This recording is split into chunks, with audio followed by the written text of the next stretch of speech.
केरल में voter list को लेकर एक बड़ा फैसला हुआ है और इस फैसले ने पूरे राज्य में चर्चा छेड़ दी है।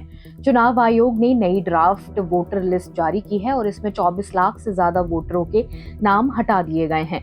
ये संख्या बहुत बड़ी है। इतने नाम हटते ही लोग डर और शक में हैं कि आखिर ये क्यों हुआ और कैसे हुआ। क्या ये गलती है, क्या ये सफाई जरूरी थी या इसके पीछे कोई और वजह है? आज हम पूरा मामला आपको आसान भाषा में समझाएंगे। एसआईआर का मतलब है स्पेशल इंटेंसिव रिवीजन, यानी वोटर लिस्ट की एक खास और गहराई वाली जांच। केरल में अक्टूबर 2025 तक कुल 2,78,50,855 वोटर थे। चुनाव आयोग ने फैसला किया कि वो हर घर जाकर ये चेक करेगा कि लोग वास्तव में वहां रहते हैं या नहीं। बूथ लेवल ऑफिसर यानी बीएलओ घर घर गए और उन्होंने एक फॉर्म दिया जिसे हर इंसान को भरना था। मुख्य चुनाव अधिकारी के मुताबिक पूरे राज्य में 91% से ज्यादा फॉर्म वापस मिल गए, जो काफी अच्छा माना जाता है। यानी 2,54,42,000 फॉर्म जमा हुए। तो अब यहाँ पर असली सवाल खड़ा होता है, इतने सारे वोटरों को हटाने के पीछे की वजह क्या थी? चुनाव आयोग ने बताया कि कई लोग घर पर नहीं मिले या उनकी जानकारी गलत भरी गई थी या वो अब वहां पर नहीं रहते जो पता फॉर्म में दिया गया था। देखिए, इसे आप आसान भाषा में ऐसे समझ सकते हैं। 6,54,885 लोग मर चुके थे। 6,44,548 लोग घर छोड़कर कहीं और चले गए थे। 8,16,221 लोग अब उस पते पर नहीं मिल रहे थे। 1,36,029 नाम 2 बार लिस्ट में थे, यानी कि डुप्लीकेट थे, और 1,60,830 नाम अन्य समस्याओं वाले थे। सारे मिलाकर 24,08,503 नाम हटाए गए, यानी 8.65% वोटर लिस्ट साफ कर दी गई।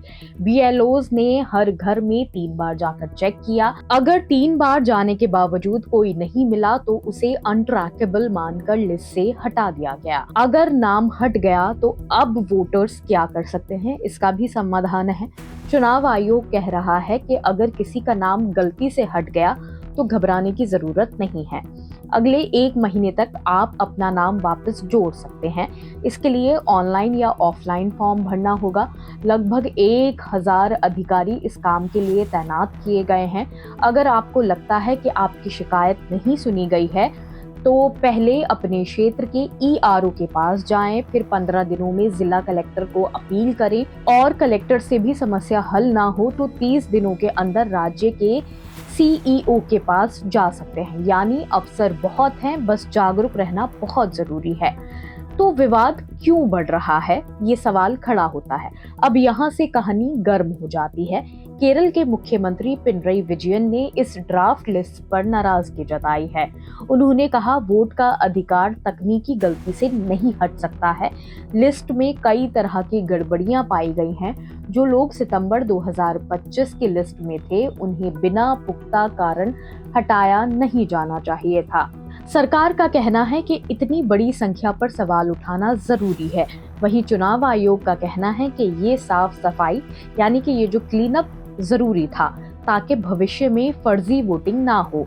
राजनीतिक दल इस ड्राफ्ट लिस्ट को लेकर काफी एक्टिव हो गए हैं क्योंकि चुनावों पर इसका असर पड़ सकता है। अब ये भी जान लेते हैं कि जनता पर इसका असर क्या पड़ेगा। इसका सीधा और बड़ा असर है। जिनका नाम हट गया वो वोट नहीं डाल पाएंगे। लोगों में डर बढ़ गया है, क्या मेरा नाम लिस्ट से गायब है? कई लोग बीएलओ से भी नाराज हैं। राजनीतिक माहौल गर्म हो गया है और पार्टियां इसे अपने अनुसार मुद्दा बना रही हैं।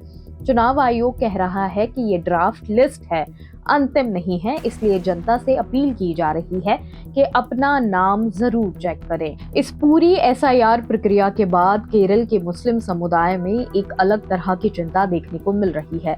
वजह सिर्फ वोटर लिस्ट से नाम हटना नहीं है, बल्कि पिछले कुछ सालों में हुई घटनाएं, राजनीतिक माहौल और दस्तावेज आधारित नागरिकता प्रक्रियाओं की यादें हैं।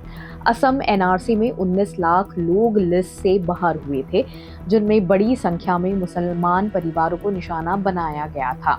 ये घटना अभी भी समुदाय की कलेक्टिव मेमोरी में गहरी बैठी हुई है। साथ ही कई रिसर्च जैसे प्यू रिसर्च और ईडीआर की रिपोर्ट्स में बताया गया है कि किराए पर रहने वाले छोटे काम करने वाले और दस्तावेज कम रखने वाले समुदाय, जिनमें गरीब मुस्लिम परिवार बड़ी संख्या में शामिल हैं, ऐसी प्रक्रियाओं में ज्यादा प्रभावित होते हैं।